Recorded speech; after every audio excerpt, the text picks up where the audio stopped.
Hi there, my name is Tally, and one thing I've always thought impossible was completing Resident Evil 4 with the boomstick. And technically it isn't. You have to beat this guy before you can ever get the shotgun on standard and above. But other than that, super easy to run by all the other goons on the way to the village brawl. Here I can finally get the shotgun, but as ammo is currently more precious to me than all of my loved ones combined, I'm just gonna let the timer run out. While I'm wasting that time though, let me explain the rules. The only weapon I can use in combat is a shotgun, but I can use any of the shotguns in the game, all three of those bad boys. The knife is also cool for desperate situations and a certain boss fight if I make it that far. Number 2, I do carry a pistol to interact with the environment outside of fights, otherwise it is just genuinely impossible. You can't get out of the early stages of the game. Number 3, I can shoot barrels because explosions are cool. Number 4 is no armour on Ashley. As much as that seems fun and I would like to make the run as easy as possible, that's the point, kinda makes it too easy. Now that everyone's off to bingo, I get chased by a rock, jumped the chasm, then I ended an incredibly dangerous animal. Wait, no. Nope, that says incredibly endangered animal. Oops. And I made some mistakes I would go on to regret many times over. Then I fought a big old lump of a monster and I met Ashley, who would go on to be the bane of many playthroughs.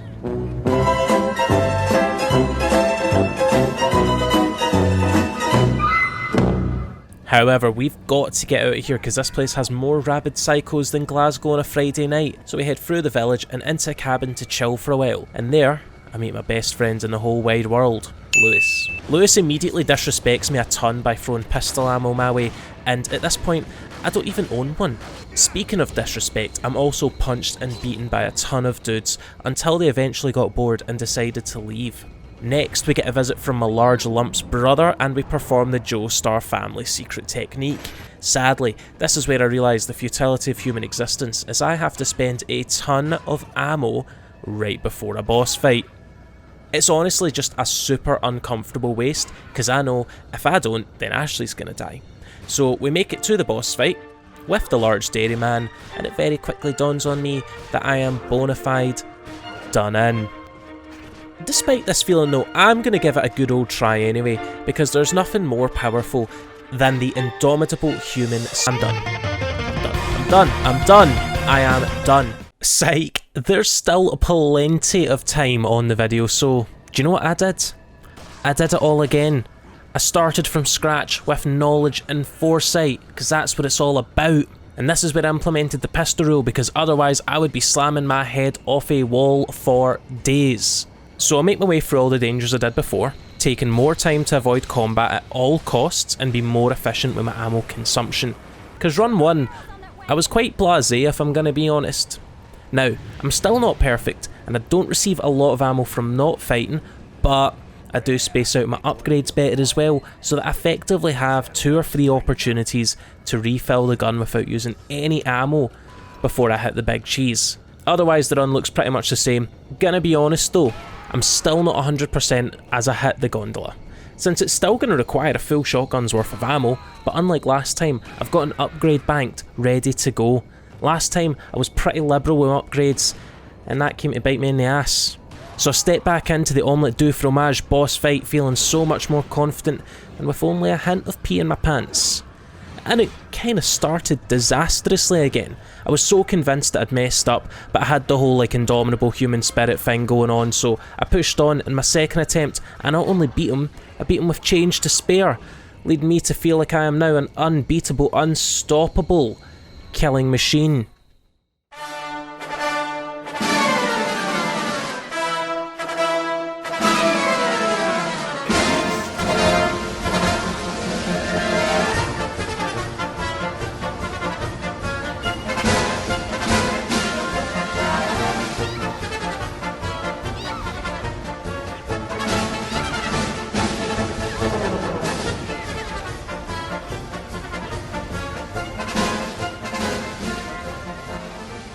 Listen, I don't really want to talk about that.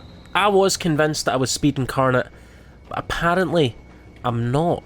Now, the next 2 rooms really weren't problematic. I learned that you can just leave Ashley outside and your problems disappear.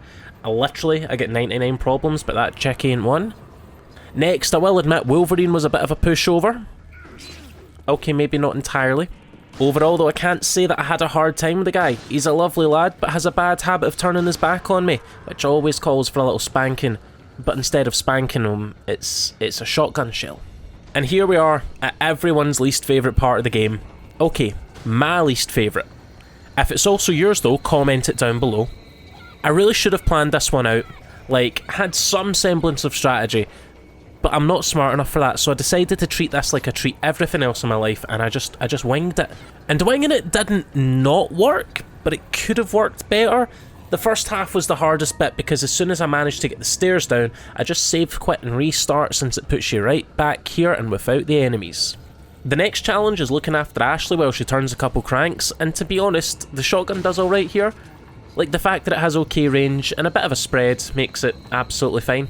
Like, literally just fine. And now I'm free from the personal hell that is the water room. I'm also free of another personal hell, Ashley. The bug's nest really has never been and never will be an issue. Like, I might take a bump or a scrape here and there, but it's never going to be problematic. And I will be real, most of the castle was pretty chilled, but at the same time, I feel like spamming the shotty made some parts easier. It's like a comfort blanket. Like, you know that guy that everybody hates? Yeah, him, stun locked him till he died. Had a good time doing it. I didn't enjoy the dog maze one bit.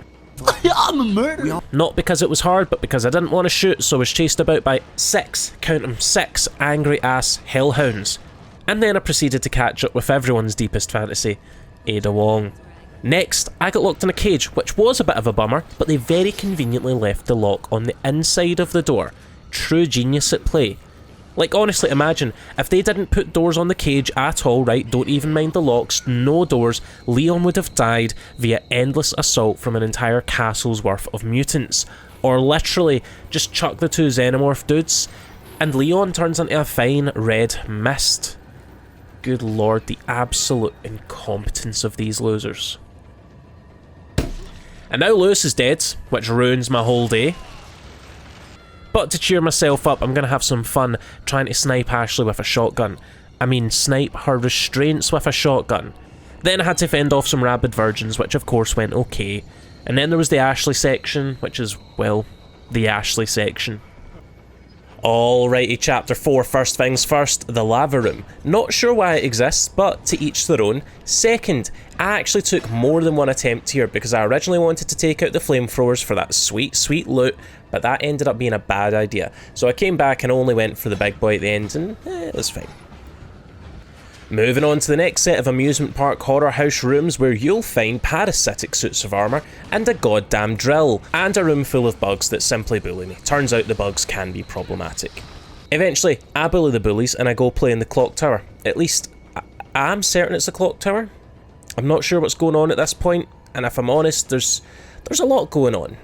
Speaking of a lot going on, my game crashed before I could save, so now I'm going to go back and redo all of that, but I'm going to save you the time and flash forward to blowing the backs out of these 2 Wolverine looking bad boys. Now I'm going to be honest, I'm scared of a few things in life. Alligators, very much up there. Spiders, also very much up there. Heights, not a fan of heights. Probably thinking, Tally, where is this going? Well, one of my other main fears is a 7-foot alien bug with a switchblade for a tail. So you might think, Tally, how do you kill this? Right, you don't have the ammo for it, and you're not very good at the game. Well, first of all, you're right, it does hurt my feelings, but you're right, so I'm just not gonna fight him. You can wait this bad boy out, and if you're quick on the trigger, he'll just never be able to hit you before the elevator arrives to take you to absolute safety. Now this is where I originally intended on ending the video and I was going to do a 2-parter, however, as it's recently been Christmas and we are celebrating the new year, you can have all of this in one, baby. Let's go to the mines. Now that I'm in the mines, me and a couple of giant boys recreate the ending of Terminator 2 with one of them, and the other one, I fell so full of lead that I may never financially recover from this. And I will be honest, I get bullied by bugs again. Not the proudest moment of my life, but we move. The roller coaster ride, not much to write home about. I have ridden nicer roller coasters and I have ridden worse roller coasters, but on none of the roller coasters I've ever ridden has there been someone trying to murder me. The roller coaster really never is an issue. This takes us nicely to the Crazy Cookie Castle, and it's time to flip some switches, run from a giant robot, which better be in the remake, by the way. I will be inconsolable if it's not. And I climb what I like to call Paranoia Tower. You might be thinking, Tally, why is it Paranoia Tower? Because I was really paranoid that I was going to use up all my ammo right before a boss fight, as if that's never happened before. And it did indeed use a lot of ammo. Thankfully, my boyfriend the merchant was there to both fill my guns and my guts and send me on my very merry way. Salazar as a boss really isn't that bad. I mean, like, yeah, did it take me 5 attempts? Yeah, but that was because of my own hubris. See, I wanted to do it without missing a shot and without getting hit, and it's definitely possible, but I just don't have the time for that. I just do not have the time to do that. Now, it's time to be honest. I talk about ammo a lot. It's the biggest concern of the playthrough, and this boss fight somehow was the biggest ammo dump ever. I had literally almost exactly enough bullets. However, it's enough bullets that if I wasn't careful, I would absolutely lose. Like, I would just run out and then I wouldn't be able to find enough. Even considering the fact that the boss fight gives you a few pellets to use, I just had exactly enough that if I just missed a few too many shots, bam, right, reset. So that's also why it took me a few resets. Hubris and ammo. But eventually I did win it. You know, take a look at this bad boy. He's dead.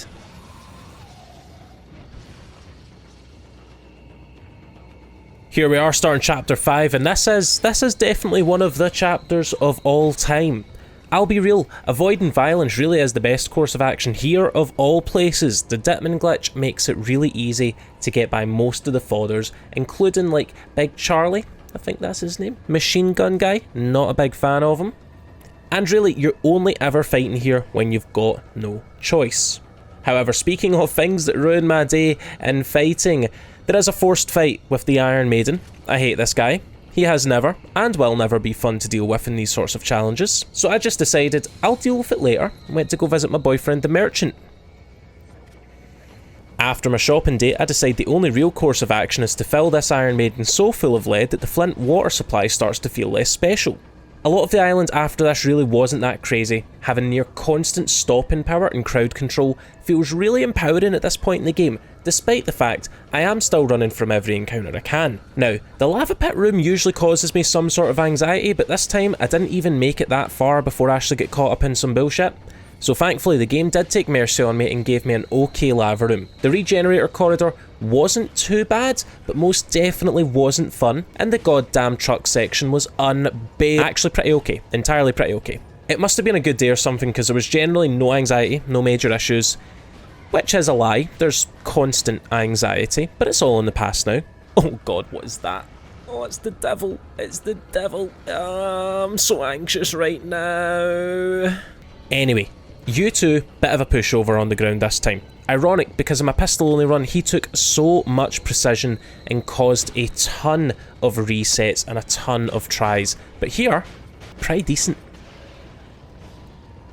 Next up is Krauser, and I'll be honest, also not super hard. I will never not cheese this guy as much as I can with the knife. Put some buckshot in him still though, still a shotgun challenge, and found the striker was actually pretty good at staggering him before I started giving him the Gouda stuff. So originally this point in the script went very different. I made a Gouda joke because I was cheesing the guy, and I tried to do like a bit. It wasn't very funny, so now you've got this, let's move on. So anyway, no real trouble with the big dog here. Now it's time for everyone's favourite bit of the island, Mr. Torg's yearly orgy of explosives, explosions and Mike. My best friend, my partner in crime, my biggest confidant, and on the odd occasion, my lover.